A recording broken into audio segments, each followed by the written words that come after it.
Welcome to Saving the Game. I'm Grant. I'm Peter. And I'm Brandon. What? No joke? I like to mix it up a little bit. Okay, fair enough. And by it, you mean our expectations. Gotcha. Right.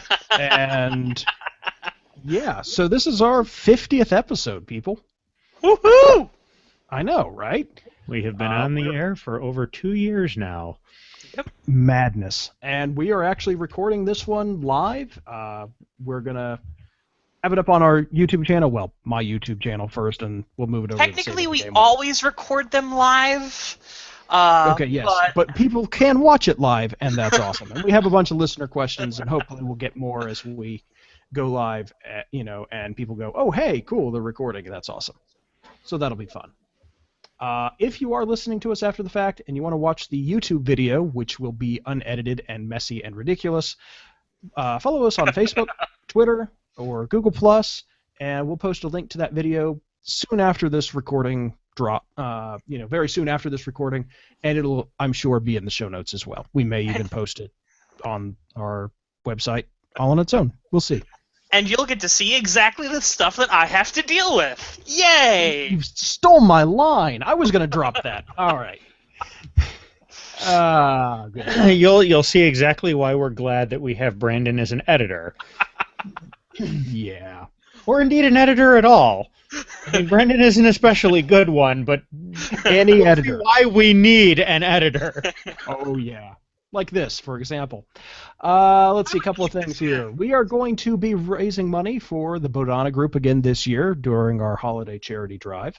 I'm actually going to be talking with Jack Birkenstock, who you may remember as our awesome guest from the Bodhana Group, executive director of Bodhana, who we had on a year or two ago. And Almost exactly a year. It was 25 episodes back. there we Plus go. a few bonus episodes, so So This is probably the- nothing like a year in real time. probably like a but year and a month or something, yeah. Who knows? But yes, half a show ago. That's scary. Anyway, if you want to help us raise money for them, there will be a link in the show notes here, as well as in the sidebar of our website, and I'm sure we will fill our social media feeds with links to that too. Or you can just go to razoo.com, razoo.com/story/STG 2014, and you'll see information for our fundraiser for the Banana Group. And like I said, there will be links everywhere. You will not be lacking for links. It'll be fine. Yes, we will bombard you with them, inundate you with them, flood you with them. Yes, so look forward to that. That'll be fun. But no, seriously, the Banana Group, if you don't know them, they do basically trauma therapy for children, specifically specializing in sexual trauma. And also they do work with first responders and other caregivers working on compassion fatigue and a few other things. And they use tabletop role-playing games as a therapy tool, which is why we love them and we think they're awesome people. Also, Well, they're I love awesome them people. because I went to Save Against Fear. And Right, so you have like twice the love. Oh, hey, it's the podcast train. Yes, this is something that has always been edited out, but meet Blairy the podcast train. Blairy, the podcast train, he's here to ruin your audio. Right. And We also edit that Blairy's jingle that you've also never heard. out. Yes. Anyway, Badana Group, check them out on the web. I'll link to them. They're good people. And at the very least, you'll find out about them from our fundraiser page. And Jack is watching because he just said greetings, everyone. So greetings to you, Jack. Hello, Jack. All right. I'm going to try to keep an eye on questions. Awesome. Thank you. All right. Wow, we have One a lot last of these thing. already. Yeah, I know. One last thing before we get started on our topic in Scripture. If you like what we do, take a minute to review us on your podcasting platform of choice, whether that's Google Play or the iTunes Store or RPGpodcast.com or Stitcher or wherever. Every review you give us, even if it's an honest one-star review, helps us a lot. Now, the 5-star reviews, yes, of course, but an honest review that people can look at and go, okay, I like this show, or, oh, I don't think I'll like this show, huge help for us. So take a minute to do that. It helps us a lot. And share us out on social media. That helps too. All right, enough plugs. We've got Scripture to read. Who wants to read Proverbs? Come on, Brendan. All right, 1 second. We know you love the Proverbs. I do love the Proverbs. I'm sorry, I'm getting it up here. All right, Proverbs. All right, Peter's little cursor is in the way. Proverbs 7. Peter's moving his cursor all around. This is the first time Peter has live does not actively mean ruin sabotaged. this. Proverbs 17:17. A friend loves at all times, and a brother is born for a time of adversity.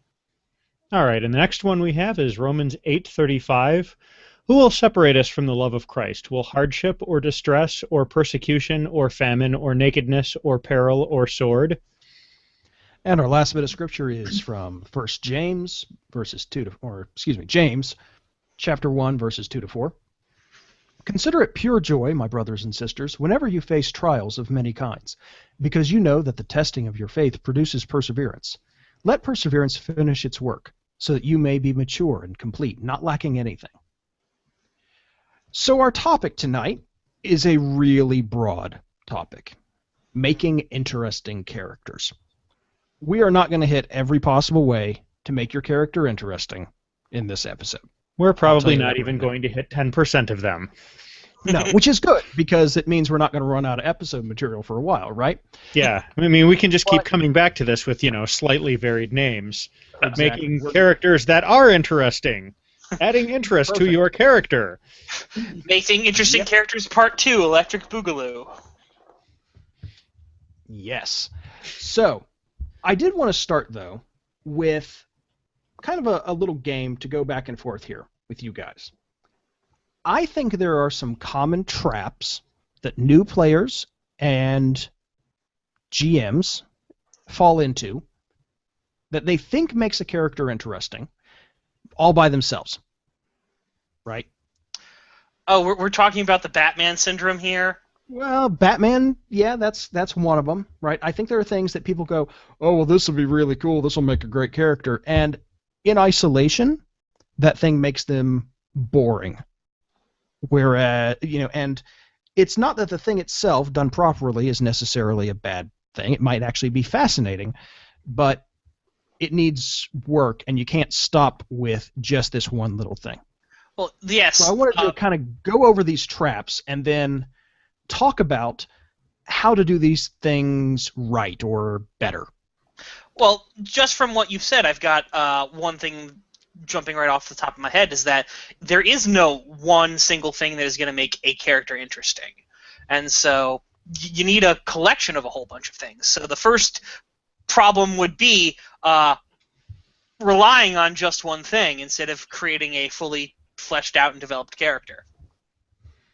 Okay, I'll buy that. I think as a general rule, that's a good thing. I think it is possible to go too far with that and have an incredibly complicated character with lots of little nuances that simply may not come out well in a story, or may muddle a character's reaction to things. You run the risk of making a character that's so complicated that you can't play them. Oh, right. true. You're having to do kind of an emotional utilitarian calculus to figure out how somebody's going to react to, hey, a dragon just landed. Maybe you've gone too far. True, but that's talking about extremes. That's talking about, we are talking about extremes, though. Yeah. I think a lot of this is extremes, right? They take it. People take this to an extreme. The first one that we're talking about here, for me at least, and I think this is probably the biggest trap for all gamers, is personal might, right? Raw character power. Are we all in agreement on that? That raw power does not by itself make a character interesting? Of course. I mean, look at Superman. I mean, he doesn't really start getting interesting until you start factoring in some of the relationships that he has and stuff, because he is so just puissant. Oh, sure. He's indestructible. He can fling mountains, and some versions he can turn time backwards by flying around the earth, and it's crazy. Right, and so the writers of Superman have to work really hard to find weaknesses or figure out little tiny holes in the massive array of powers he was given in like the 50s and 60s. Yeah. Where all of a sudden, hey, wait, we found one thing he can't do really well. Let's let's build up a nemesis based entirely on that. Yeah, there was a saying that I heard is like in one of the ages, Superman can't do anything that he hasn't tried yet. Which Yes, is like, exactly. And, in and of itself, that does not make a character interesting. I know I have played and created, and I am entirely guilty of this. I have made characters whose only defining characteristic was really high save DCs on their spells, guys. Oh my god. Oh wow. So cool. Let me tell you, it was the worst character. It was so boring. No. Terrible.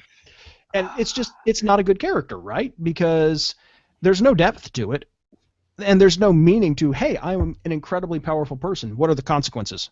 Loot. Yeah. The thing is, a lot of what makes a character interesting is the places where it's weak, the things that you aren't good at. Right. More than because the things that you have to struggle with, because that's where all the drama is.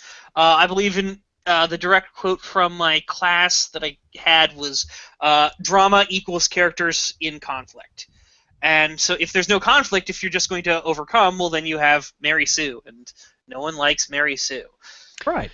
And that particular comment, I think, segues well into Jack's question, so I'd like to hit that here. Yeah. All right.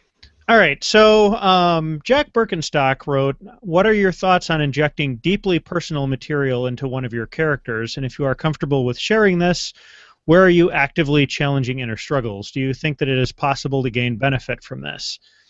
And yes. Yes, it is definitely possible to gain benefit from it. In fact, actually, I just had a conversation that night where I mentioned that I have a lot of characters that have facial scars, and was kind of wondering what's the psychological thing behind that. And he's like, well, do you have some kind of a mistake or misstep in your past that has helped you move forward, but that you want to make sure you never forget? That's the scar. Yeah, and I kind of stopped, and I was like, yeah, that's almost me in a nutshell. Obviously, I'm not going to go into what that stuff is here, but very true. So I think sometimes little details like that creep in whether we intend for them to or not. But I think there is definitely some value in doing it intentionally. That Lord Soth character that I have mentioned a number of times on the podcast, I think I kind of worked through some anger issues and stuff with him, and yeah, I think that was definitely beneficial. How about you guys? Well, I'll tell you, one of the characters that I still think about the most was a Celestial Chorister character in a mage game. This was the 3-year prologue to the vampire game that I am not in. But this particular character was a Catholic priest, and I created that character specifically so that I would have to address my own disinterest in faith at that particular time. It was very much kind of a challenge to myself of, okay, let's put my faith front and center in this character so that I can't ignore it. Because, okay, going to church, that's a lot of work, gotta get up on Sunday, I gotta read, I gotta, get dressed, I gotta do all this. Oh, man, that's no fun. Oh, well, Chrissy and I are, she's Southern Baptist, I'm Presbyterian. There's a lot of problems with that. What? Oh, hey, mage game. Oh, I'm down every Tuesday. Let's go. Right? And so it was a good opportunity for me to kind of test myself in a way and focus on something that I knew was important, but I was kind of avoiding out of, you know how you sort of avoid things that you feel guilty about, and that sort of snowballs, and soon you've completely forgotten about it and you dread going back to it? No, I have no idea what that's like. Yeah. Not a universal part of the human condition or anything. Glad we're all on the same page on that. Basically, I used that character to force my own hand. So yeah, I think it's very possible to challenge inner struggles. And very beneficial. Oh yeah. We do have another question here that's kind of about what we just started talking about. Just to finish up my little thing about this issue, I believe that you can gain benefit from it.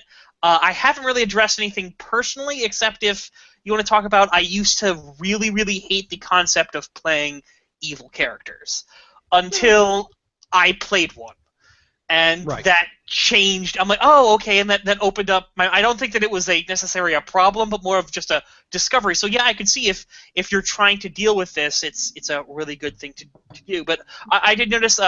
It looks like Nathan Ray responded directly to what we were saying. An overly powerful hero might not be interesting, but couldn't an overly powerful villain be interesting based on how much fear it can cause in the hearts among the heroes? And yes, Well, okay, overly powerful is kind of one of those leading phrases, right? Are we talking about this guy is really powerful, how do we deal with him? Or this guy is really powerful because the GM won't let us do anything? Yeah. Right. And I think that really varies, because I don't find Doomsday to be a very interesting villain, but I think Doctor Doom is fascinating. Yeah, I'll buy that. Doomsday is big, strong. I exist because we needed something big and strong to kill Superman. Yay. Yeah. Whereas, Doom is complex and somewhat sympathetic and has all this nuance and is kind of this Renaissance man. And and power is good, and this is going to be, to circle back to our list of questions, right, or list of topics to talk about. Power is good when using that power has consequences, and the question is, are you willing to pay that price? There's a line from, I want to say, The Wheel of Time, right, where the Aes Sedai are talking, and they're basically talking about power, and it's like, how do you pay for power? And the answer that they came back with was, do what you want, then pay for it. Interesting. Yeah. Right. Or it was either do what you want or do what needs to be done, then pay for it. See, the thing that I get with here is actually, I do think overpowering or seemingly unbeatable villain can be interesting, but it's talking about the perception versus actual power. If this villain can just stomp on the heroes and there's nothing they can do, well, I guess you could have it in certain types of games, but it's going to really change the type of game you have. But I have run games where, like, the villain has been built up so much, but the PCs on a normal day would probably not have been able to deal with this guy, but there was always this one thing. Like, this thing that happened, I'm able to deal with it now. Well, and I think you do want to avoid, to swipe a little bit of FTB parlance, a BVBA, who you just cannot, do anything to and is always going to win and run away laughing and stuff. That's not interesting. Yeah. That's just frustrating. Oh, sure. Well, and here's the thing. An overly powerful hero, why are they not interesting? Because there's no particular challenge and that they can't overcome, or it's binary, right? Did I overcome the challenge, yes or no, through whatever physical or mental or spellcasting or whatever means I've got. Okay? Is there a question about whether or not they can? Will they have to think hard about it? Okay, now it's interesting. Is there a cost that they're going to have to pay? Okay, now it's interesting. If we can ask the same questions about the villain, then yes, they're interesting. And I would say even if they are particularly powerful in some particular aspect, if they have a weakness that can be exploited, or something that they are willing or not willing to do that you can take advantage of as the heroes of the story, then I think you're on the right track with the villain. Well, and I think also along those lines, I think power level is almost irrelevant to interest. It's how much do they feel like a person. I mean, because we were talking about Superman. Green Lantern is typically on about the same level as Superman, right? Yeah. Superman bores me. Green Lantern, fascinating. Well, and I mean, to use an example from our Shadowrun campaign, how powerful is Sand? It really doesn't matter. Everybody loves him. Doesn't matter. As an As an arms dealer, he's probably fairly powerful. As a troll, he's certainly got some physical might, even if he's not, hardened street samurai powerful, right? Right. So he's got plenty of power, but who cares? Yeah. Not the point. None of us That's not care what about binds that stuff. We just go and talk to him and stuff. It's Exactly. And Jack actually had a follow-up question that I want to address. What if the overly powerful hero is challenged by his power being minimized or ineffective in a circumstance? And I want to talk about that because that's one of the other things that I think people screw up when they're talking about interesting characters. Remember I was talking about Green Lantern? Yeah. Okay, what happens when you take Green Lantern's ring? He turns into a regular dude. In a bad story, he's a regular dude who whines about not having his ring until somebody else gets it back. In a good story, Green Lantern figures out how to get his power back. Yeah. Okay? Or he does something really cool without it. Right. Hey, just because I don't have my ring doesn't mean I'm not a smart, capable person with all these other skills. There were Green Lanterns who were airplane pilots. There are Green Lanterns who were engineers. I remember talking about one comic where one other Lantern was talking about one of these lanterns who was an engineer, an architect. And when he constructed things, every single bolt and rivet and screw in the entire construct was held within his mind and made manifest through the power that he wielded. That's really cool. And just because he doesn't have a ring doesn't mean he's not going to be able to think along those same lines and have that kind of mental capacity. Well, and Kyle Rayner was an illustrator, so yeah, exactly. I mean, it's very everything artistic. he made was cool looking, yeah. Right. And so you have these different talents, whereas in bad stories, lost the one source of my power, I'm boring now. And again, I have made characters who were boring when they lost the one and only source of their power. Well, right? I mean, it was actually one of my Was King Arthur a great hero because he had Excalibur or because he was a wise king? Actually, it was the scabbard. Yeah, okay. The scabbard that made him invincible, and the sword he pulled out of the stone, and all of the ridiculously powerful and incredibly holy knights. But yes, I get your point. The fact that he had a magic sword did not define him. Right? No. He had other talents that made him a good character. So to get back to Jack's question, if he's challenged by the power being minimized or ineffective in some circumstance, if he's challenged by that, awesome. If it means, hey, why don't you just go pick up the pizza, you're not really important anymore, then you've got a problem. Yeah, it's like the kind of argument with Aquaman. It's like, well, Aquaman is really great underwater, but if you're not dealing with fish, then what the heck? And they've done other things that have made him a little more powerful now. But like it's again, he's really powerful, but now he's on land and he has nothing to do. Well, then I wouldn't call him powerful. I would say that he's powerful in theory, but not. Well, and they don't play up enough of his other traits, right? Like he's a king, so he should have that kind of royal bearing, and he's got all of this fighting skill with the trident and stuff, and yeah, right. They leave a lot on the table with him a lot of the time, I feel like. But the one thing I do want to say is, yeah, you definitely can have a story about a really powerful guy who's like somehow losing his powers, because that has happened a lot in the stuff that Jim Butcher has written. Like sure. Both Codex Alera and Dresden Files. Like, you have some pretty powerful characters. And in Codex Alera, it's all about the character who is the weakest person in the world. Everyone else has magic, he does not have magic, and he saves the day, which makes him really interesting. But in Dresden Files, Dresden's a huge wizard, he's got all this power, but a lot of times in the big huge climax, he says, I'm out, I have no more power, I'm done, there are limits I've reached, but he still finds a way to pull out by some other really awesome thing, which is why I love Dresden. Yeah, and he leans on other characters who don't have his same sort of power, like Murphy, right? So, and again, talking about the Wheel of Time, a lot of times those characters are cut off from their magic power, and it's still, all right, well, can't do that. I'm not out of the picture here, guys. Let me do something. So, next one that I wanted to hit on. I apparently got a point. Yeah. Good job. Good job getting Points. Pretend internet points for the win. All right. Beauty and charisma.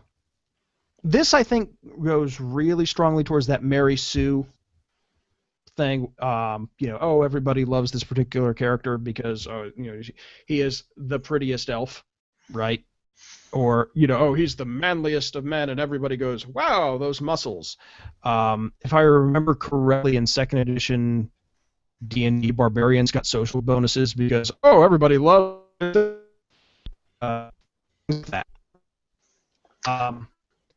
This one I don't think is maybe quite all know how to do this. Hello? Hey, Grant, you're cutting out a little bit. Yeah. I'm sorry. Is this any better? Yes. Am I doing better? Considerably. Okay, good. The magic of editing. So, I think most people know how to deal with this, so I don't think this is a huge problem at games unless the entire game is look how pretty all of our vampires are. And yes, I'm picking on vampire players here a little bit because I'm good friends with a lot of vampire players. But, I think it's still a common mistake that new people make, and maybe that's peculiar to insecure people sometimes. I have no problem making a hideously ugly character and playing it up because that's fun. I like to play a lot of kind of ordinary-looking characters that will blend into crowds because A, it's useful, and B, it doesn't go to either stereotype. Yeah. The everyday hero is a favorite of yours, I know. Yeah. Yeah.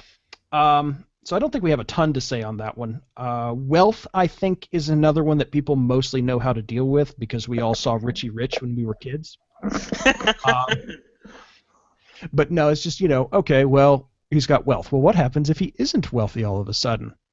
Okay, well, everybody can kind of think through that. But I think that is a common trap, right? Well, and I think the best way around that is give him problems that wealth can't solve. Yeah. Yeah, definitely. It doesn't matter how rich you are if somebody is emotionally distraught. It doesn't matter how much you've got in your bank account if somebody is about to, is in imminent physical peril. You can't buy your way out of that.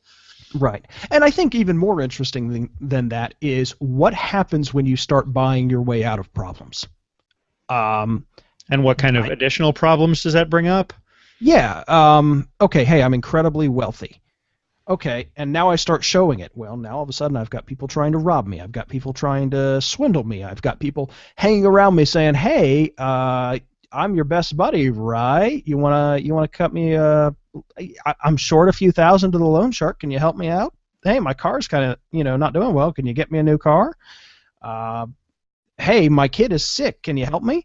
And so you start throwing out problems that having wealth itself brings, this massive wealth, and then, okay, is the wealth and the lifestyle that maybe lends itself to, is that fulfilling at all, right? This is one of the things that I think good Batman writers do well, as they play up the dichotomy between Playboy Bruce Wayne and guy who actually cares about things, Batman. Yeah. Right?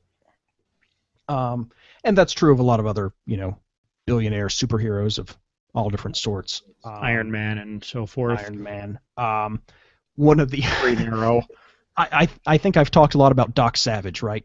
This very Mary Sue-like pulp figure, but that was one of the things that they really play up in those books is Doc Savage has a tremendous amount of wealth, but always uses it responsibly, and is very quiet about the massive wealth that he has, all this sort of stuff. And yes, is it Mary Sue-ish? Sure it is. But it's a good look into, well, here's a very wealthy person. How is he avoiding those particular traps? Well, the answer is author fiat. But, for your character, you can make those happen. I love those books, but not for the main character, or the title character, I should say. The title character is not really the main character of those books. He's just the guy who shows up and things happen. He's Captain Plot Device. He is kind of Captain Plot Device. Yes. Made of pure plutonium. Yes, his 5 assistants, who are human characters that have flaws, are the people that the book actually centers on. Well, they're not made of plutonium. They're actual humans. So they're actual humans with things they care about. Let's see. We've kind of hit on pepper in a couple of some of these shorter ones real quick before we continue on here. Yeah, sure. No problem. Yay, what is the likelihood of this show getting a TV tropes page? If somebody wants to set one up for us, that would be great. I don't know that any of the three of us are really familiar with putting stuff on TV tropes, though. No. Also, we're not on TV, so I don't think that's applicable. Well, it actually covers. Okay. But yeah, probably never. We're a niche within a niche. Yeah. What would you let's see here? What do you consider to be the best episode you've produced for the podcast? Our monsters one was pretty good recently. Yeah, that was pretty good. It's kind of hard for me to tell because I edited a bunch of them and Brandon's edited a bunch of them, so I've heard them over and over and over. Yeah, and I've listened to all of them in an effort to get better, and it's I honestly I don't know. I can tell you the ones that I enjoyed the most, but that's different from best. Yeah. I really tend to enjoy the ones where we get our guest hosts on, actually. Yeah, I do too. We've talked to a huge number of really interesting people thanks to this podcast. It's one of my favorite parts of doing it. Yep. Let's see. What would you want to do? Yeah, Envy was a good one. A lot of the Virtues and Vices series I've enjoyed. Well, mainly I say Envy because of the huge argument that I turned into a scholarly lecture. So yeah, it was the first one. So that's like with Grant, it's hard to judge because I've done some of these. So which one's the best ones you've produced? Oh, my mind is. Okay. Here's my final answer. The last one. All right. All right. We're good. The last one. All right. What would you want to do for the final episode of the podcast? Go, surprise, we're not done.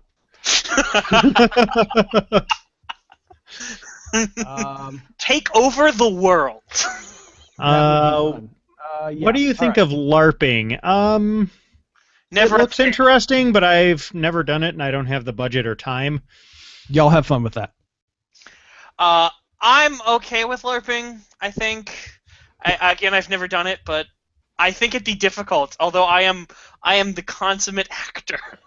I will say this. I am genuinely impressed by the amount of work that goes into good LARPs from both the people who run it and the players.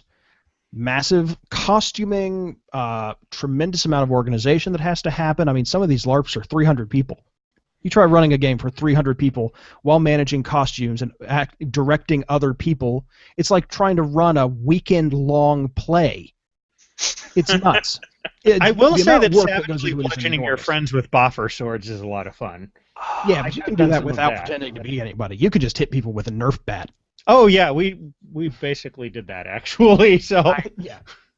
And I have done games that are, while not LARPs, very close to pure role play and very little in the way of mechanics, and those are a lot of fun. So LARPing is not my thing, but seriously, y'all have fun with that because I'm glad you're enjoying it.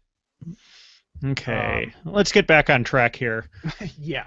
Okay, so I do kind of want to turn this around. We've been talking a lot about strengths. I think weaknesses are another common trap for people. Well, right? We actually do kind of have a question that goes along with that. Yes, we do. We do, and I'm glad I saw that one. And this is another one from Nathan, talking about characters who are interesting because they aren't as physically powerful. So how do you make someone interesting who's emotionally or mentally weak? Let's talk about those first. First, again, is that weakness their sole defining characteristic? If yes, it's not a very interesting character. I disagree. Hold on. You might not disagree when I'm done. Um, if that is their sole defining characteristic, and you're running, this is in a game, and I'm talking about this from a game perspective. I think there are other characters who can have this weakness in fiction that don't necessarily, like written fiction or plays. I'm actually thinking Streetcar Named Desire, Blanche. Blanche Dubois. Yeah, she doesn't have a whole lot of other redeeming qualities. She's kind of defined by various different weaknesses, and I think that's fine. In a game where you're trying to typically accomplish some goal and you are trying to be the protagonist, I think you need to counterbalance that weakness or find a way to turn that weakness to your advantage at times, and certainly not be entirely defined by it, right? And I say, be whatever character it is. If it's a NPC, same thing. Unless they're just a quick one-off stereotype of some sort. But if it's a character who needs to have some depth and is going to be center stage for a while, they have weaknesses. How have they lasted this long without compensating for that weakness? Hey, somebody's got a physical disability. Okay, what do they do with that? Someone's mentally weak in some way. They've got like a monk-like character with terrible OCD and other problems. Well, Monk functions despite those. How does he do it, right? I think that's how you have to approach it. True, but see, the thing that I got from is that you can have a simple character, like a very interesting. When he says mentally weak, because I'm like emotionally weak, well then you have a coward, and cowards are great characters because the instant sure, problem. But do they get things done despite being cowards? Possibly. It depends on the type of coward you have. I think it'd be great to play a coward who's kind of forced in the situation and has to find the safe spot and do things like that and all that. And for mentally weak, all I can think is that is someone who's not as smart as someone else. I'm like, okay, that's a barbarian, and I've played plenty of barbarians who have very simplistic worldviews, who go. Oh yeah, me too. The character I was talking about before with the one item weakness. Dumb as a brick. He was as dumb as I could make him in Savage Worlds, and I played him dumber. Yeah, and that's what is. Oh well, I go here. All right, well I smash this. I don't understand what this is. My player knows. Oh, this is what it is. Like, what would I do if I didn't understand? And that's sort of how you get into that mindset. Is you say, all right, what would I do if I didn't know how to use this? And that actually makes it really interesting. Playing below your intelligence, honestly playing below your intelligence and sticking to it can actually be some of the most thought-provoking things ever because you're thinking, what do I do if this? Yeah. I want to come back around to cowardice before we move on too far because there's an interesting phenomenon that happens in real life with that. A lot of the time, people who think of themselves as cowards or have been told that they are will actually be some of the most outwardly valorous and brave people because they feel like they have to fight against their own perception. And I think sometimes the opposite is true, is that a person who is really, really, really a coward, I'm reading the Codex of Valera right now, and they're at this enemy where the main character is having to be a captain and fight against this basically race of dog people called the Carnum, and he says that the person he's fighting mainly is a coward, and he knows it to be true. And this is the person who's leading an army and getting stuff done, but the fact that he is scared and cowardice is able to be used against him because he's putting out this outward show of force and I am big and I am strong, but it's a lie. He's not, so that the coward might be the one who's making all these brave speeches, but when push comes to shove, they're in the back. Right. Well, that's almost a stereotype, isn't it? The shouting leader urging his followers on the battle while he just kind of hides in the back. Yeah. So yeah, I think it's interesting in that, and you can play that up and make it central, but I don't think it should, especially for a protagonist, it should define them entirely, or they overcome it. And maybe you can make overcoming that weakness kind of their story. You can. And this is actually going to go to probably the one point that I really have, which is that in characters, as you mentioned, they're a mix of different things. Is everyone is a person who is defined by basically the pressures that society puts on them, and everyone in the world has a mix of things. They don't just all accept all of the pressures, and they don't just reject all of the pressures. They accept some and reject others, and that I think is the key to creating a good character. Is finding out what pressures are put on them, and seeing what are they accepting and what are they rejecting, and why are they doing those things. And then you will have a good character. Yeah, I couldn't say it better. Cool. Peter, you got anything else to add? Not to this. Okay, awesome. Good question, Nathan. Thank you. The last thing that I wanted to hit on real quick, and then we have a whole bunch of other questions I want to get to, because, hey, live episode, and awesome listeners who have joined us. Y'all are great. Physical disabilities, I think, fall somewhat into that same category. To a certain degree, it's less intense because I think we all know people who have gotten around those, and so it's less of a, oh, look, this one physical flaw completely defines me, right? But I think that's a common mistake that very new role players will make, is to say, well, I took this one weakness, and since that's the one flaw that I took to make my stats even better, oh boy, I'm going to play that up. Or sometimes, I be I've Captain got every Eye Patch, and everything centers around me lack of depth perception. Right. Yeah, that's actually maybe one of the biggest problems is, no, guys, we can't do that. I'm allergic. Nope, can't do that. I'm allergic. Nope, can't do that. I'm allergic. And I'm using allergies here as kind of a generic, kind of jokey one, but, oh, man, all the time. I've played bad characters like this because I was also a new, stupid role player once. And I wish I had played them longer ago than I had.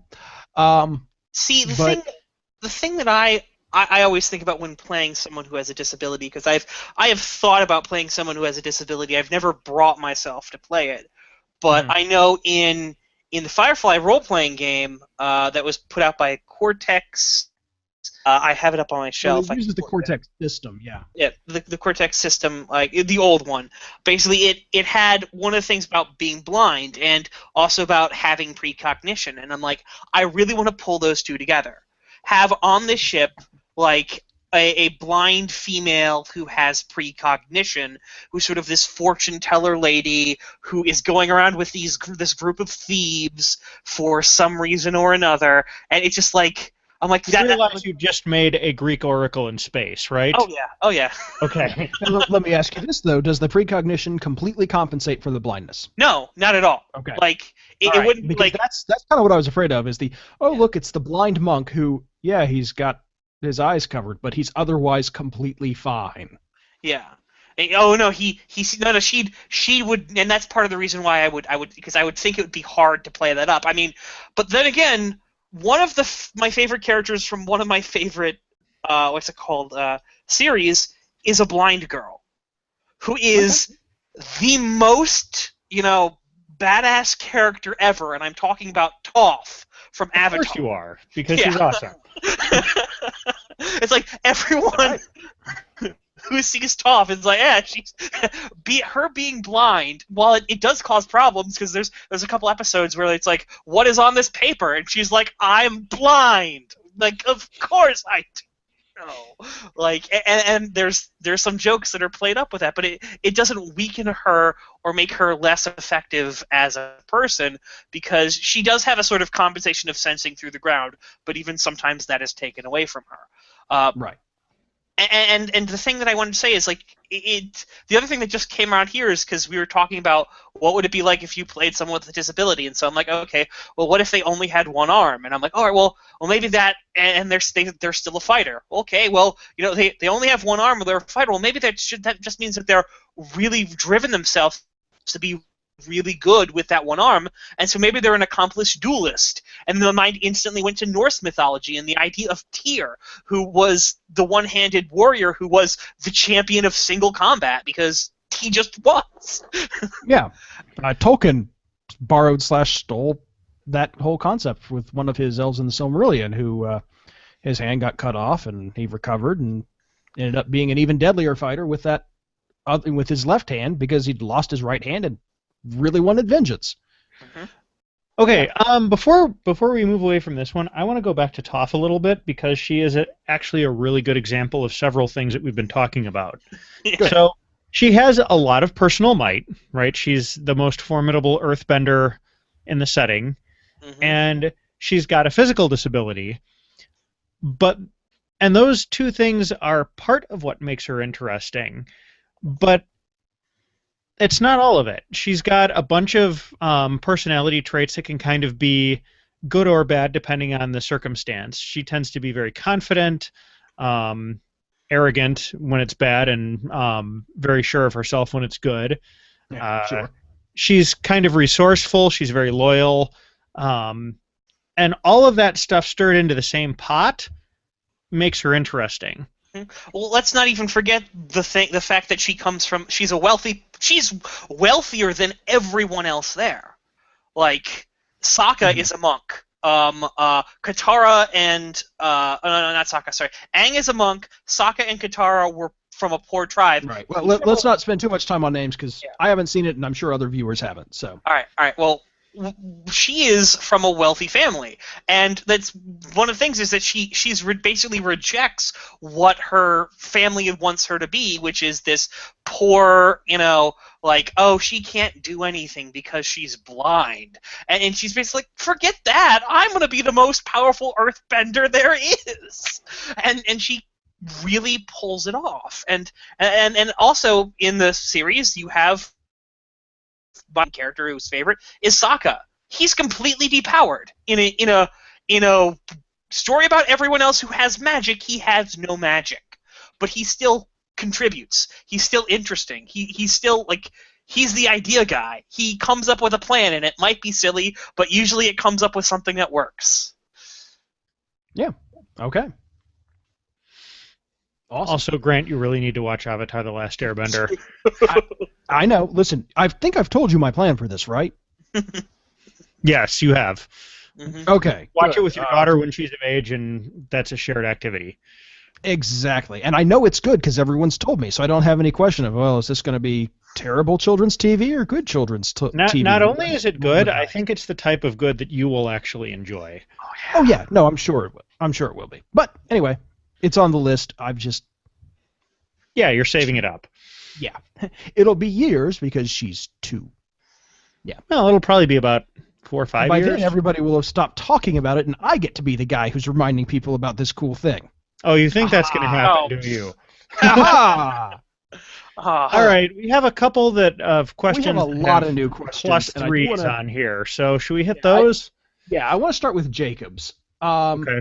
What is the most spiritually challenging campaign or character you've done, and how do you deal with it? Example, I'm doing a space opera, and my fiancée has to reconcile her beliefs of salvation with the existence of alien worlds. I find it a great exercise. You guys go ahead, because, yeah. All right.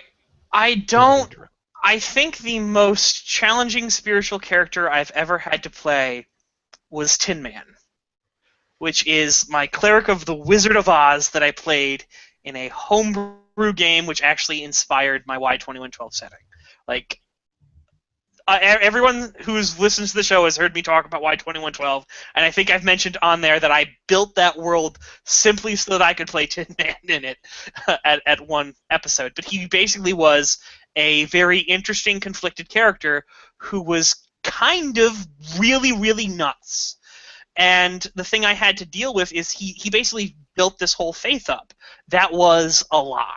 I knew it was a lie. But in the Pathfinder D&D world we were playing, it didn't matter. Still, his faith gave him power.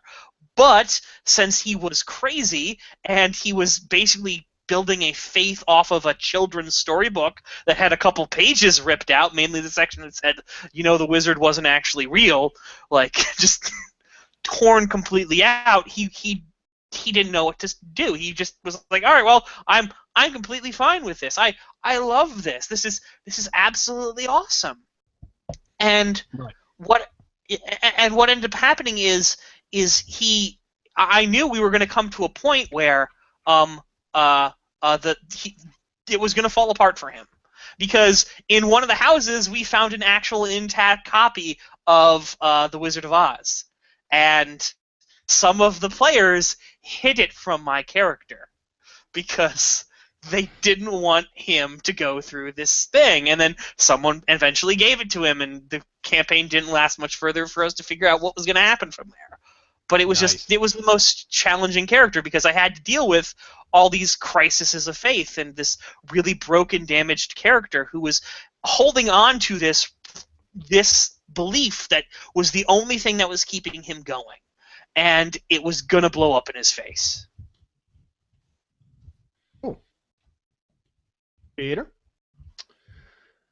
So I've been thinking, and I actually have two answers. The first one is the obvious one from that Ravenloft campaign that I've referenced a few times, because I went through and kind of used that to process some stuff that I'd been going through at the time. I think I did a lot of that processing somewhat unconsciously, but it still happened. The other one is probably going to shock you, and it's my character in the Shadowrun game, because for the first time I've been playing that kind of consciously thinking about a lot of the stuff that we talk about here on STG. Uh-huh. And it's kind of in my head like, what does this say about me that I'm having the character do this? What kind of a message am I sending to the rest of my player group?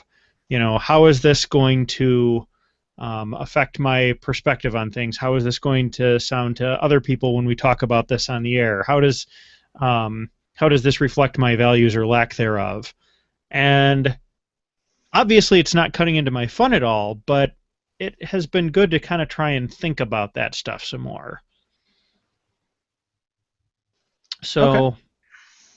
maybe not, and that's challenging might not be the best word there, but involved perhaps.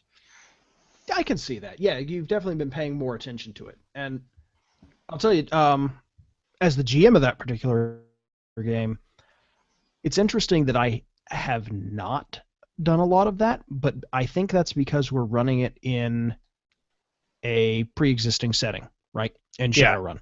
Because I can just kind of go, oh, no, that's how the world is. That's how Shadowrun is. Yeah. Right. I can hide behind, no, the whole setting is like this. This is what characters would do in this setting, and I don't have to give it a lot of thought. In the Inspector's game, I'm having to give it much more thought because I'm kind of inventing that out of my own head, and so it's, ooh, what does it say about me that I'm thinking about this? What do I want to really hit on this? Is this going to be a problem for anybody? Where do I take it from here? And it's a real lightweight game that you guys have a lot of input on by design, but I'm still paying it much more attention in that way than the Shadowrun game. Well, and to go back to the Shadowrun game a little bit, one thing that I've noticed that I don't know if you're doing consciously or unconsciously, but the game the stuff that we're dealing with in the world has been getting steadily darker from the first mission. Yeah, it has, and I'll tell you that's unconscious. I know it's unconscious. The thing is, it's like, conscious or not, the fact that has been happening has been kind of making me really try and grasp where the edges of Frost's morality kind of are defined. Like the thing with the street gang out in Puyallup. Yeah, that was some of the stuff that we did in there was a little more ruthless than what we normally do, and I really was kind of like, ooh, this may inform some things later. Yeah, and I'll tell you, one of the things I have been trying to do, and I haven't made the conscious connection, but one of the things I've been trying to do with this game is address the kind of eternal question of Shadowrunning and really all crime fiction, which is how do you get out? Okay? Yeah. Everybody kind of started in the Shadowrun campaign as, well, we've been at it for a while, but we've only been doing these kind of lightweight things. And it's kind of, can we dig ourselves so deep into this criminal underworld that we somehow come out the other side? Because my wife's character wants to get out of the business. I think your character wants to get out of the business. Well, I don't and know something else that's interesting. The other character, but, maybe. But how do you do that? Yeah, and I think the other thing that's really interesting job about that particular game and that particular setting is, we're ostensibly the bad guys, right? The Shadowrunners are professional criminals and stuff. Oh, it's so morally gray. You're the least bad guys. Come on. Yeah, but the thing is, well, that's kind of what I was getting at. It's like our little group of Shadowrunners is in a lot of ways a lot more honorable, a lot more benevolent, a lot more decent than the authorities. Mm-hmm. So it's, to the point where they've done a lot of kind of petty acts of kindness that got them nothing, and in some cases actually cost them stuff, just because it was the right thing to do, and or they felt bad for somebody, and or they just felt like it.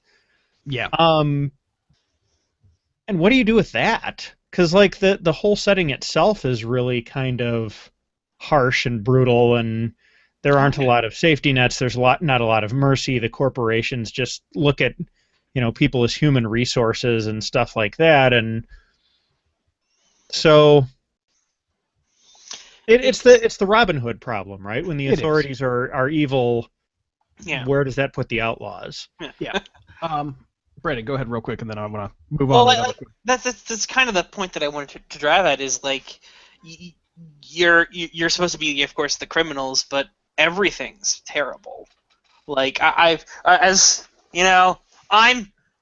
into Shadowrun.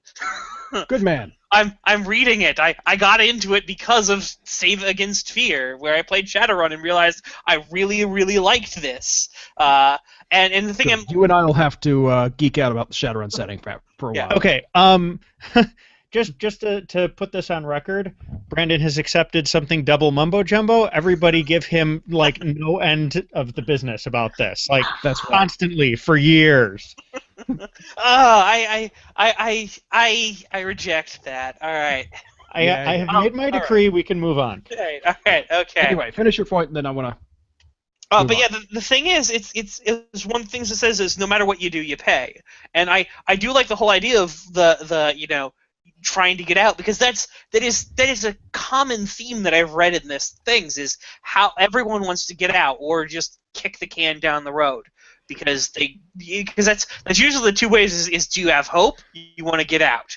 If you don't have hope, then then you're just gonna stay in there and just kick the can down the road. Because the only other way to do is are you gonna be a wage slave at one of the corps? Right. That's a great way to have a Shadowrunner come in and totally ruin your day, and then you'll be out on the streets. Right. Unless it's our group, in which case they will do their level best to make sure your day is not ruined. Well, yes, but you guys, that's kind of the one thing that sets you guys apart. And of course, Brandon, how many noir crime dramas are all about one last job before you get out and go straight, right? Yeah. I'm retired. Right. Oh no, I'm out of the business, right? I mean, it's a common trope. To my answer to Jacob's question, by the way, most spiritually challenging campaign or character you've done and how to deal with it is the other campaign I'm kind of planning in my head, which is the Rogue Trader campaign, because that is set in the Warhammer 40k universe, and it's dark and ugly and horrible. And everybody believes in a God Emperor who is a supremely powerful psychic. What do you mean? It seems tries to hold together the entire Imperium that stretches across most of the galaxy, and it's a big, ugly, terrible, gritty, grimdark mess. So it seems like it's Sunshine and Rainbows. Well, yes. except all of those things were made The of Imperium acid of and Man is bile and Stalinist bullets. Russia meets the Spanish Inquisition. I don't know. It It's sounds a like a fun wonderful place. place to live. Wonderful place. And by the way, Jacob, if your fiance wants to reconcile her belief with salvation, with the existence of alien worlds, I'm going to do what I always do and recommend that you read C.S. Lewis. It's either Mere Christianity or Miracles. I can't quite recall. He does actually talk a bit about salvation and alien races, and his answer is essentially, we'll see when we get there. Question. Question, Grant. In Miracles, sure thing. does it explain how magnets work? Just go home. You're done. Because it's much more what Grant said a little bit before he dives through the internet and strangles Brandon. Reading some of C.S. Lewis's fiction, the Space Trilogy, might help with that too. Yes, actually, the Space Trilogy is a very interesting way to approach it. Maybe not suitable for a campaign, but really neat and well worth reading. Yeah. Okay. I want to jump. Jack's got another question, but I want to answer a question from Mike Perna, who, of course, is on Game Store Profits, Inroads Ministries, etc., a guy who we've had on the show before as well. And I want to answer his question mostly just because we haven't answered one of his yet. I talk a lot about the Dwarf Bard in our Pathfinder game. I know. I've seen all your posts and listened to some of those episodes, Mike, and they're all awesome. Keep it up. When I saw a class guide for the system, under Dwarf it said, just don't ever play a Dwarf Bard. How often do you guys play suboptimal class/race combinations, and does it help or hurt? To generalize this a little bit more, suboptimal combinations of game features and crunchy game choices. I am all for it, and I think it's fun. Some of that is because I used to be a terrible power gamer and would read those guides and live and die by them. And so I've kind of had this reaction the other way that is basically, I want to get away as far away from this as possible and never do anything like this and be as iconoclastic as I can possibly be.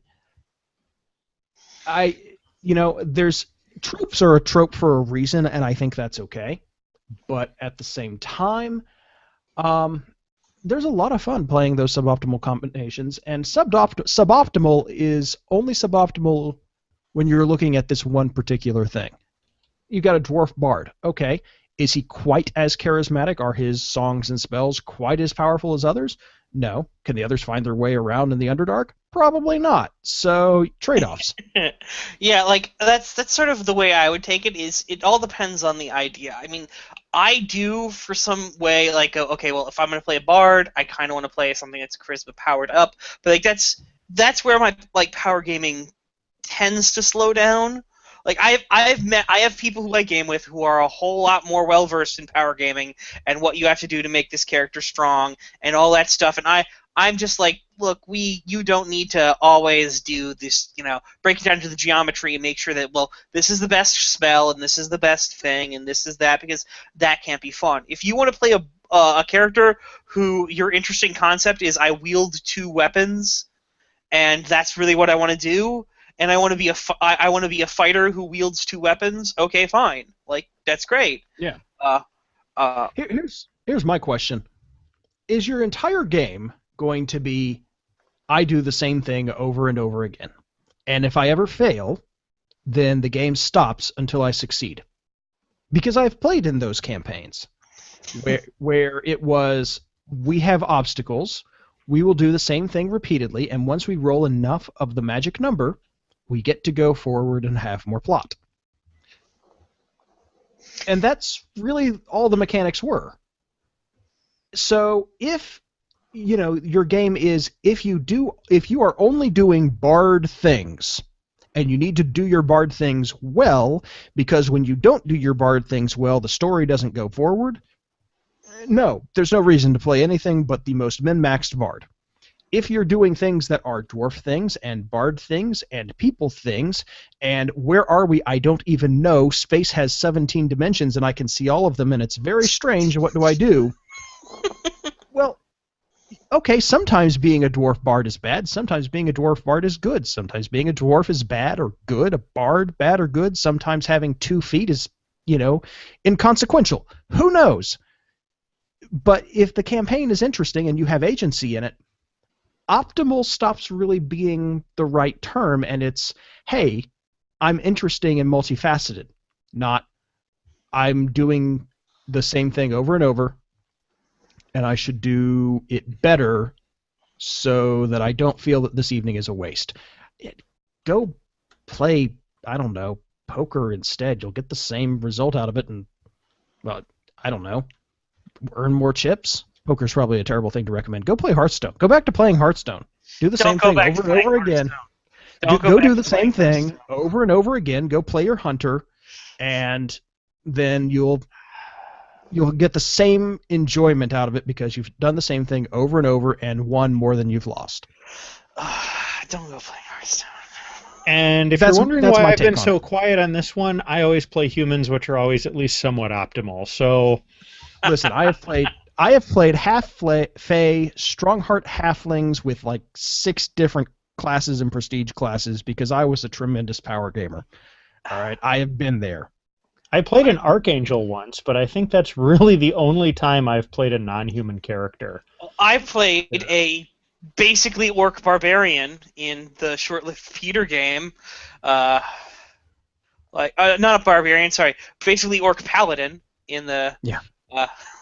Yeah, and you know what? It was interesting because he was a paladin and because he was an orc, not because he was a weaker paladin. Yeah. And it's Garros Ashwalker or whatever it was. Yeah, he was an Ashwalker. Yeah. Right. Which are kind of this.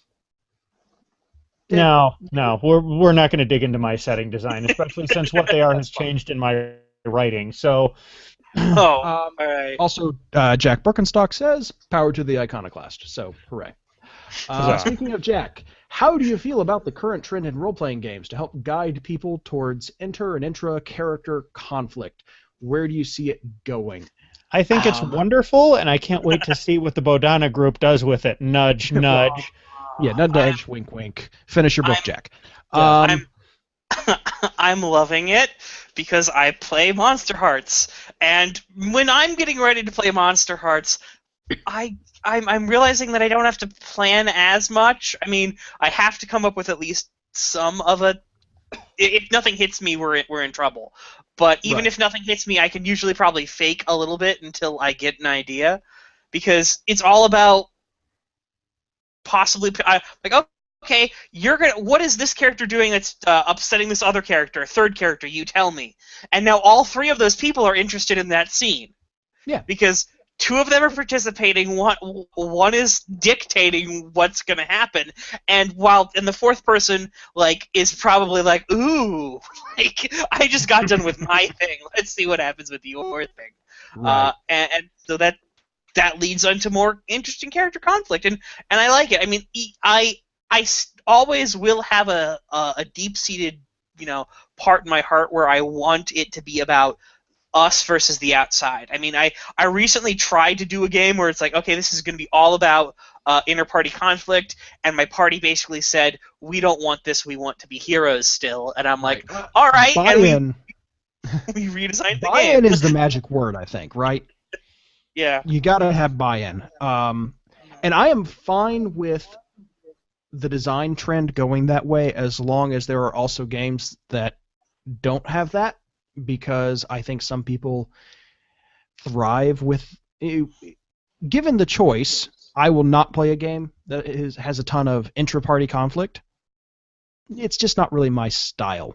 I'm there to have fun with my friends, not argue with them. Yeah. Well, but there are some people who have fun arguing with friends, so, To give a slightly more serious answer, I have some fun with them in moderation, like con games, for instance. I have played In a Wicked Age at a convention, and actually Shannon's annual The Trouble with Rose game features some inter-party conflict, and because it's in a very lighthearted setting, it's not as it's not at all upsetting when it happens. Yeah. And, And- I love Fiasco, and it's all about that, but again, it's buy-in. Right up front, I know it's going to be this. Well, and And it's short, too, right? I mean, it's not Yeah. something that goes on for ages. Oh, I could not do a sustained, like, vampire LARP kind of thing where you're all scheming against each other. I just couldn't do it. Yeah, Yeah. I'd find that uncomfortably stressful. I think so too. I'll admit, yeah. Peter, what you're saying about it being a con game really works because as I just went to Fear the Con, and when I went to Fear the Con and when I went to Save Against Fear, I had games where I was like, okay, well, I really don't care about this character. In the first game I played in Save Against Fear, at Fear the Con, sorry, it was what's it called, Don't Rest Your Head, and I went into that game thinking my character's probably gonna die, and I was a little disappointed that my character didn't die. I tried to ride a huge bomb down the shaft of death, but they're like, no, you don't have to do that, and I'm like, but I want to. That would be so cool. Yeah. Like, it would be so cool that the last thing you see is my character on top of the bomb as it explodes. Oh, if my character is not dead at the end of a Fiasco game, I am not happy. Oh, I am happy if my character is alive at the end of a Fiasco game because the first Fiasco game I played, which is one of the 3 games I've played now since Save Against Fear, but yeah, and that was all about inter-party conflict. I was trying to get one of the other players dead before the twist. And it was my character's job to set up his murder.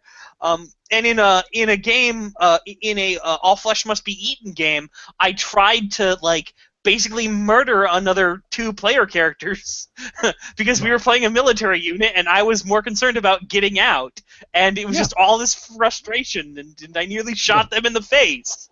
And I only don't didn't because I failed a roll. Yeah. But yeah, I am all for it. Sure, and obviously Jack, as executive director of the Badana Group, which we will link again in the show notes, and you should all go check out if you haven't read up on them already because they're awesome. Obviously the stuff he's doing with, using RPGs as a therapy tool, maybe it's really good for you. I think picking a game like that for the right group that can handle it would be awesome for the kind of stuff that Jack is doing.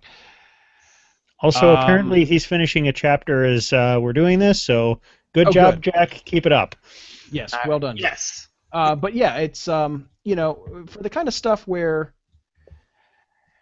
the players can handle it, I think it's awesome. If it's just going to cause trauma and people, again, if somebody's designing a game to specifically push boundaries and break through lines and veils, kind of whether the players want to or not, I think that's a problem.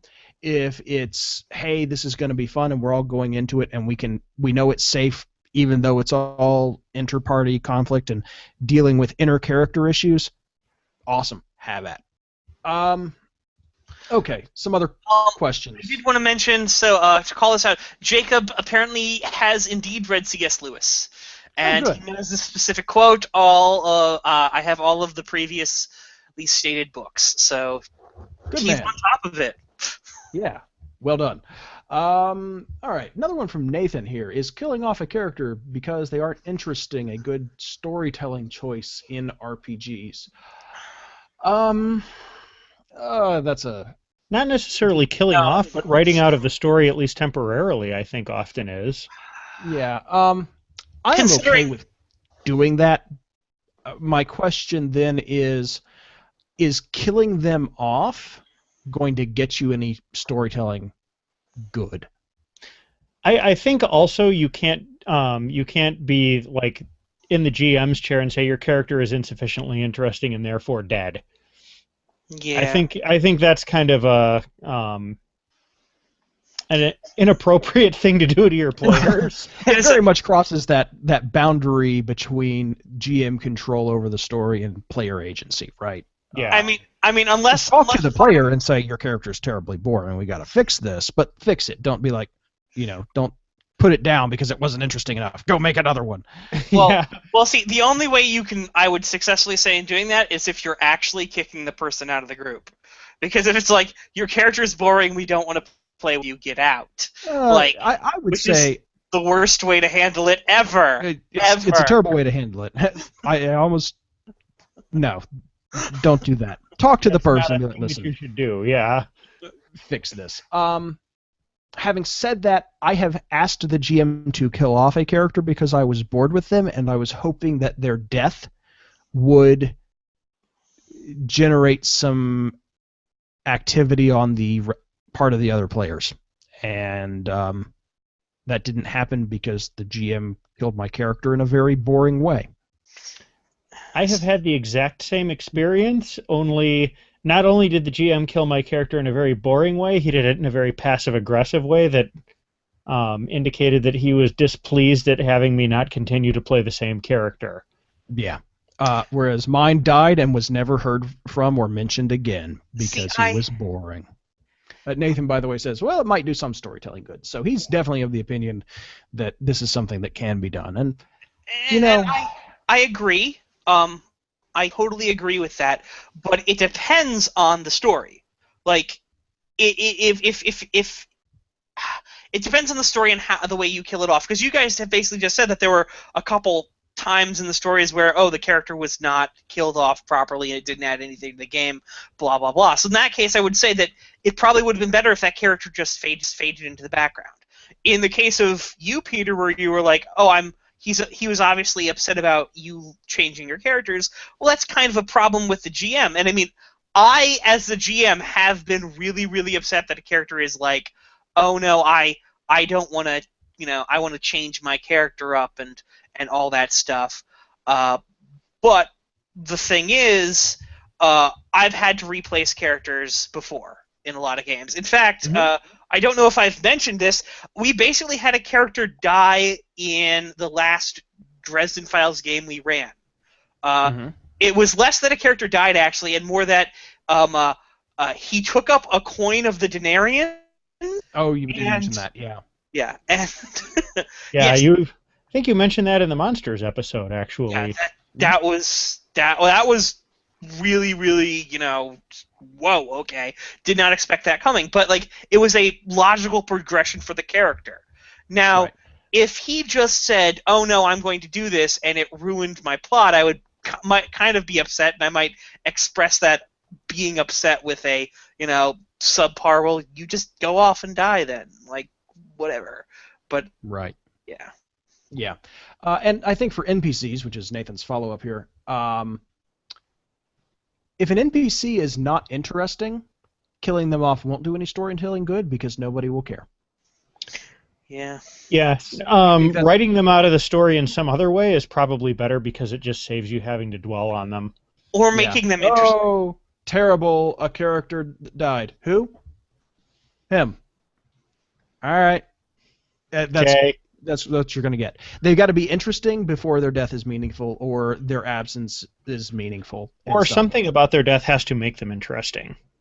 Yeah. Like, if you have a fairly boring character, but they're patient zero from, like, the invading alien parasites or something, and they turn into, like, this weird, alien-dominated walking device, right?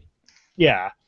Well, the mysterious corpse in the street that gets you involved into a murder mystery, you don't know anything about them. Their death is interesting, but really, that is not a character at that point. That's an object that you'll start to investigate the history of. Or when Bob the baker just all of a sudden grabs the sword off the wall and starts holding the enemies away as you guys get out and you see him fall. Well, that was just an interesting death to a, boring character, but, like... Right, is that a plot device where, well, my players need to make it out of here, or the story falls apart? Well, then it kind of rings hollow. Yeah. If you've talked to Bob, though, and he's your friend, well, now that death is meaningful. So I think the two are pretty closely interlinked. Let's move on, though. But good question, Nathan. Yeah. It's a good question. Another one from Mike. How do you guys balance between playing the sorts of characters you like to play and falling into a trope or cliche? Poorly. Well, okay. I've said before, I don't mind tropes. Tropes exist for a reason. I try and twist it in some way, like a dwarf bard or a really dumb brute who's got the thing that makes him powerful is a very intelligent magic hammer that only he can hear. So he's got the voice of wisdom in his head, and he's too stupid to figure it out. Right? That was Newton, my favorite dumb brute character. Here comes Blairy again. Joy. Oh, hello, Train. So I think basically I have no problem taking the trope, taking the cliche, and twisting it into something I find interesting. And I don't mind that happening during play. It's okay to say, you know what, I'm playing again, for this Rogue Trader Warhammer 40k game I'm playing, I am playing a priest of the ecclesiarchy, and, it's flamethrowers and heretics all around. But then something neat will develop during play in interaction with the rest of the characters and the world, and he'll become more interesting than that. I think that's fine. Well, this is, by the way, what Brandon has to deal with all the time. This train. That's why I have a theme song for it, because then instead of it being a horrible, terrible, annoying thing, it's something awesome. I get to sing the song. Anyway. Yeah. In your audio, yeah. But yeah, for my... Brandon wrote that song, by the way. Yes, I you can did. blame him. It needed one. Anyway, it did. You can buy our Blairy the podcast train plushie. No, you can't. No, you can't. No. Although I may have to make buy those ever, or even think about them. No, wrong. I may have to make a Blairy T-shirt at some point. Anyway, we need a Blairy logo. You guys make it. All right. So, how do you guys balance between the sort of characters you like and trope? My answer to this is, I always play what I want to play. Right. And if it happens to be a trope, who cares? And if it isn't, who cares? Right? Yeah. The thing is, and what I usually play is the face of the party, because I like playing characters that are socially up there, that are talking, that are using words to solve the problem. Even if it puts me in danger. There have been games where I've played the bard where we saw, oh, those are intelligent creatures in the next room. All right, so instead of fighting them, I'm going to step in first. I'm going to announce myself, and I'm going to greet them in their native tongue. And all of a sudden we're playing basic D&D, where the whole point was to not get killed in fights and find treasure. Yeah, and if they walk in on me, then they're like, all right, well, and if they roar and attack and jump me, you guys are through the door in 5 seconds. All right. If not, I will get us what I can. And I love doing it. So I always play something that has a high charisma, where I put points in a bluff or diplomacy, so I can do that. The hardest point is when I'm playing a barbarian, which I don't do that in, or a fighter, and which is why I tend not to play those. But if I have to play something, I probably won't just play a fighter, unless I somehow make that fighter a courtly fighter who knows how to talk to people, because that's what I enjoy, and so I love being the face. Okay, and I'm going to do a little exercise here. Grant, what kind of player or what kind of player characters do I make? You. Yeah. No, seriously. Everyday heroes with a good knowledge of the criminal justice system, a sense of responsibility to society, and typically a bit older than everyone else, and technically skilled in something. And usually some covert skills. Yeah. Yes. I mean, your pest control guy in the Inspector's game used to be a spy. I mean, come on. Yes. Poor Ozzy, the world's most put upon former Polish spy working in paranormal pest control. Yes. Paranormal pest control. Yes. None of his spy skills are at all useful, and he is so sad. Yeah. All right. Anyway, but yes, that's who you play. Yeah. And it's a mold that I probably should try and break out of a little bit more, but I have so much fun doing that. Oh, don't trust worry. me. Don't when worry. we run the Rogue Trader game, you'll have to break out of it one way or another. It'll be hilarious. Yeah. Well, actually, I'm thinking the next time we do traditional fantasy, I'm gonna try a wizard, but Yeah. at any At rate, some point we'll have to, I'm sure, do that. Let's Yeah. move on. Are there any? Let's see. Jack was making a point about Mirror of Us, Hero with a Thousand Faces, characters as allegory and moral lessons, but I think that was in response to something a while back, so I don't. I'm sure it was an awesome point, Jack. I'm sorry we missed it. Another one from him, though. Are there ever any effects of a character that you restrict in any of your sessions, and why? Is there a point where you stop playing? Yes, and I am actually kind of a stickler for mechanics, even if those mechanics are pretty yes and mechanics. I mean, unless that's... you hide it well. I try, but I mean, at some point you have to actually roll the dice and succeed, Right. in order to get anything done. But I mean, I've never felt like we've been bouncing off the system in your games. Well, no, because I hate that, and I've been scarred by that, right? But I do try and I try and come up with interesting results for failures that aren't, and the plot doesn't go forward until you roll a success. Get that magic number, please. Well, that's not interesting. And you're dead. Yeah, well, like, that too. It's the problem that I had with, or the thing that I had in my, in my Dresden Files game. One of the last sessions thing happened. We had a character who was doing something, and he failed the roll. And so I went to him, and I'm like, you have two choices.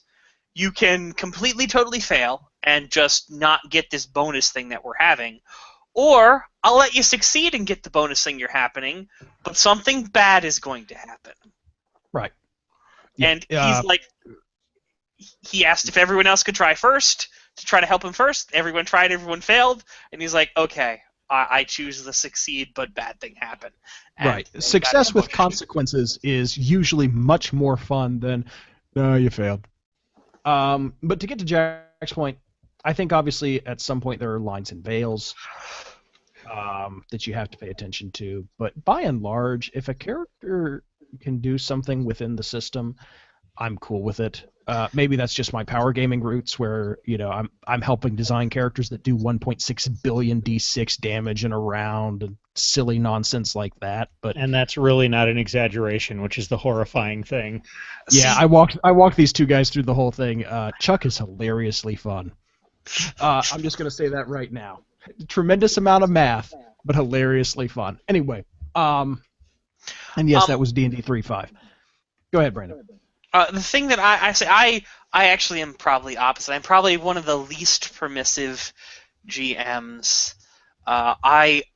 When someone comes up to me with an idea, my initial reaction is no, mainly because of an invisible horse, which I think I've told about on the podcast before. We had a character who played this is the one gaming story that you haven't told on the mics, I think.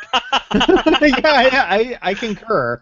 All right. So it was in my Inquisition game. We had a guy who was a power gamer, and he was playing from the Book of Exalted Deeds because, hey, we were playing members of a church. Why not use the Book of Exalted Deeds? Because it was badly written and 3.0. But yeah, I get what you're saying.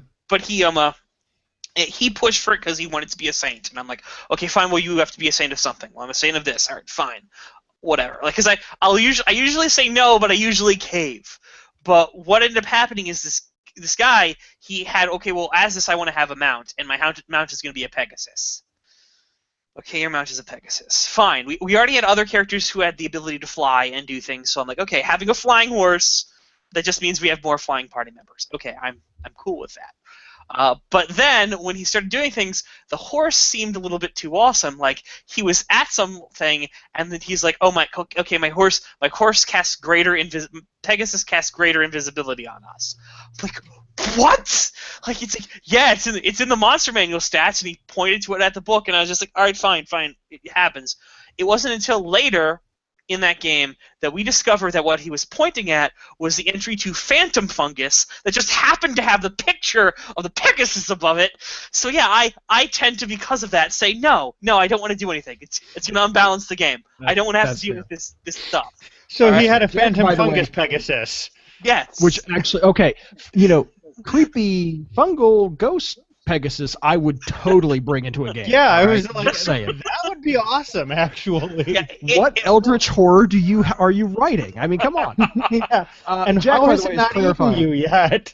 Jack is Yeah, clarifying his question, by the way. He's asking more about personalities that you object to in the game. Things that affect your game, like a quirk that they play. I'm playing a murderer, or that sort of thing. Not so much mechanical. unless it happens to do, for me personally, unless it happens to do with something that's going to violate someone's lines and veils, no. Like, for example, in one of the Monster Hearts games I'm playing, we have a character who wanted to play a wholly made out of cloth skin, which we are calling the Enchanted, which derives from the book Ella Enchanted, which is the story of Cinderella, basically told in a different way, which the girl has a curse on her where any order that is given to her, she has to follow.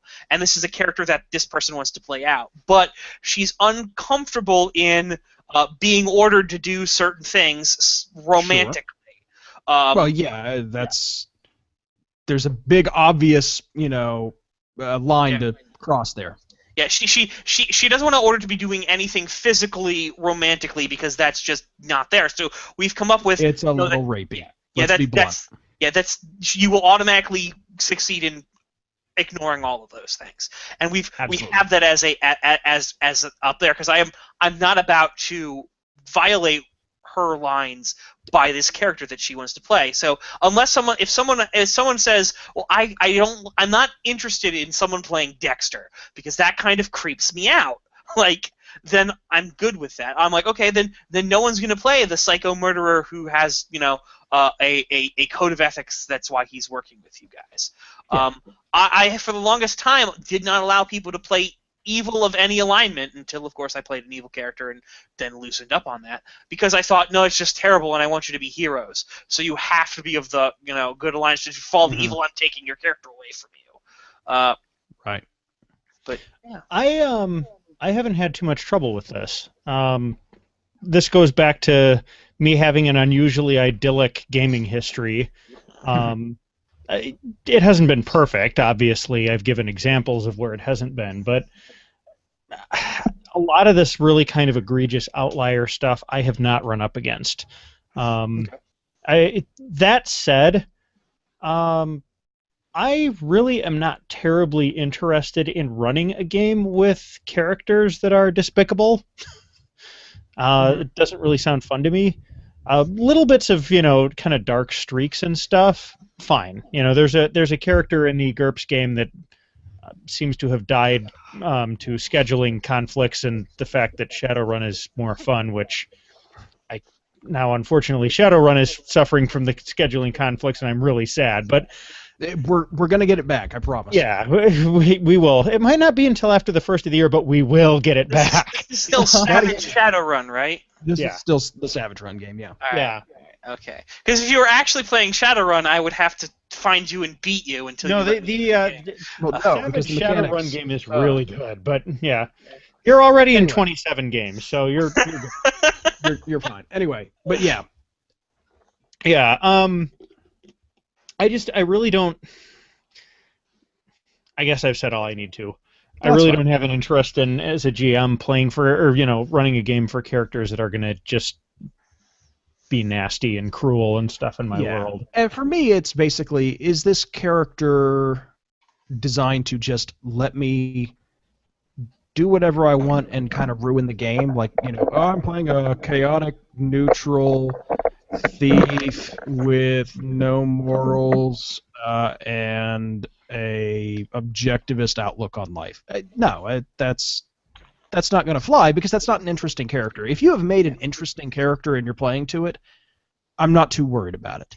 Even if you can the play a character chaotic is- neutral thief and have them be interesting. See Jack Sparrow. Yeah. Yeah, actually, Jack Sparrow, because he's got, he's playing all sides against each other, but he's got a goal in mind that is good-ish. Yeah, that works fine. This is going to sound kind of silly. Lyndon, one of the follower characters you get in Diablo 3, totally a chaotic neutral thief. I mean, quite literally a chaotic neutral thief. Except his brother is a town guard, and his brother is in prison because Lyndon showed up at a heist. His brother, Lyndon was stealing. His brother showed up just a little too late to catch him, and the rest of the guards thought his brother was in on it and helping him out, so they threw him in jail. Oh. And so Lyndon is traveling the world trying to figure out how to deal with this and maybe raise money to get him out. And also his brother married the woman he loved, so how does he deal with this? He's supporting the family by stealing from other random people. Interesting character. I'm down with it. That's cool. Let's resolve that story during play, right? But that's a lot different from, I am a boring halfling thief who steals everything and just says, I'm playing my character when you call me on it. Yeah. Totally different. I think that gets into the whole Kender argument that was had. It does. And I'm cool with Kender, again, if they're interesting. If the player's being a jerk, it's a player issue. It's not a character issue. We are over an hour and a half, so Brandon, you're going to have fun editing. Yes, I am. I'm good. We got a couple questions left. I think we do, and these are all fun, short questions, so let's knock these out. And these are all from Nathan, so Nathan, thanks. What do you think of the Dungeons & Dragons episodes on Community? I haven't watched them. Community is fun. I'm not a big sitcom person, but Community is one sitcom I could enjoy. Community is awesome. I enjoyed both of them. I particularly liked the ending quote at the end of the second episode where Abed is like, it's like, no, I am a dungeon master. I create a world and I bind it by rules. You know, right. Which plays into the whole thing of Community being entirely in Abed's imagination. Yeah, and that's one of the fan theories that makes a ton of sense. And he basically goes, it's like if you show up in someone's cast, have a 2-hour fight about who's gonna kill him at the front door, he goes out the back door. Yep.